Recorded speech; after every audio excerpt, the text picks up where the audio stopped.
சாதியை ஒழிச்சாதான் சாதியற்ற தமிழர்களாக நம்ம ஒருங்கிணைஞ்சா மட்டும்தான் அந்த தமிழ் தேசியம் உண்மையான தமிழ் தேசியமும் இருக்கும். இதையும் நம்ம சொல்ல வேண்டிய தேவை இருக்கு.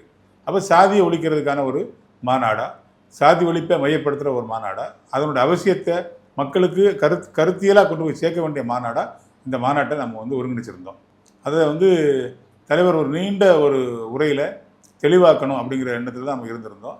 125 தீர்மானங்களே நம்ம இதை ஒட்டி எல்லாத்தையும் தமிழ் தேசியத்தை மட்டும் இல்லை, நிறைய விஷயங்கள் அந்த உட்கூறுகள் எல்லாம் மையப்படுத்தி வச்சுருந்தாங்க. இன்னும் சொல்லப்போனால் அந்த 125 தீர்மானங்களை ஒரு 25க்கும் மேற்பட்ட நபர்களை வச்சு 5 தீர்மானங்களாக ஒவ்வொருத்தரையும் படிக்க சொல்லணும் அப்படிங்கிறத தான் எங்களோட திட்டமாக இருந்துச்சு. 234 மாவட்ட செயலாளர்கள் மேடைத்திருந்தாங்க. 39 நாடாளுமன்ற தொகுதிக்கு 39 மண்டல செயலாளர்கள் மேடைத்திருந்தாங்க. என்ன மாதிரி அணிகளில் உள்ள முதன்மை செயலாளர்கள் 36 பேரை மேடைத்திருந்தாங்க.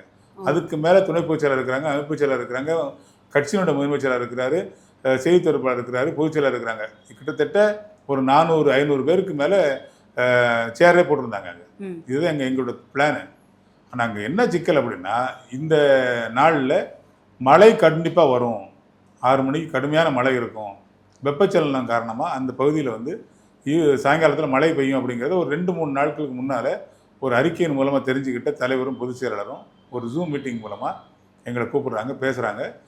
சாயங்காலமாக தொடங்க இருந்த 4 மணிக்கு மேலே தொடங்க இருந்த அந்த மாநாட்டை 5 மணிக்குள்ளே முடிக்கணும், நீங்கள் 11 மணிக்குள்ளே வந்துருங்க, 1 மணிக்கு வந்து இந்த நிகழ்ச்சி ஆரம்பிச்சிடணும், 3 மணி அல்லது 3:30 மணிக்கு தலைவர் பேச ஆரம்பிச்சிருவார், 5:30-6க்குள்ளே நம்ம முடிச்சிடணும், அதிகபட்சம் 6 மணிக்குள்ள முடிச்சிடணும் அப்படிங்கிறத ஜூம் மீட்டிங்கில் பேசி முடிவெடுத்து அதை வந்து முகநூல் வாயிலாக தலைவர் சொல்கிறார்.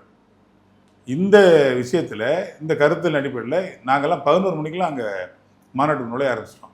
சாதாரணமாக அவ்வளோ சீக்கிரம் போக மாட்டோம். ஒரு 4 மணிக்கு தான் வந்து உள்ளே நுழைய ஆரம்பிப்போம். ஒரு 6 மணிக்கு வந்து அரங்க ஒரு இதாகும். ஒரு 7 மணிக்கு அப்படி இப்போ அந்த 4 மணிக்கு இருந்த விஷயம் ஒரு 4 மணி நேரத்துக்கு அப்புறம் நடந்திருக்கும் இந்த கூட்டம். அப்படி கூட்டம் நடந்திருக்கிறது வந்து சீக்கிரமாகவே கூட்டம் கூட்டிட்டாங்க. இப்போ என்னன்னு பார்த்தீங்கன்னா, ஒரு 4 மணிக்கு நான் மேடையிலேருந்து பார்க்குறேன், ஒரு அசாதாரண சூழல். அதாவது சேர் போட்டிருந்த எண்ணிக்கையெல்லாம் வந்து கணக்கிலே வச்சுக்க யாரும். அந்த சேர் போட்ட எல்லைக்குள்ள ஒரு 200 சேர் போட்டிருக்காங்க அப்படின்னா ஒரு சேருக்கு 10 பேர் 2000 பேர் அங்கே நிற்கிறாங்க.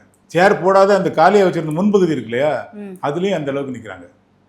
தலைவர் உள்ளே வந்து அந்த ரேம்பாக் மூலமாக அப்படியே வந்து அந்த சுடரை ஏந்தி நடந்து போயிட்டு திரும்பி வரும்போது பார்த்தா, திரும்பி மேடை அடையும் போது அந்த ரேம்பாக் போட்டிருக்க அந்த ஸ்டேஜ் ஃபுல்லாக நிற்கிறாங்க, மக்கள் நிற்கிறாங்க, யாரும் உட்காரல. ஒட்டுமொத்த அரங்கத்திலையும் யாருமே உட்காரல, எல்லாரும் நிற்கிறாங்க. நின்னும் ஒருத்தர் ஒட்டி உரைச்சி நிற்கிற மாதிரியான சூழல் இருக்கு. அப்படி ஒரு கூட்டத்தை வந்து கூட்டவே முடியாது. இந்த இளைஞர்கள், அவ்வளோ பேர் இளைஞர்கள் அவங்க.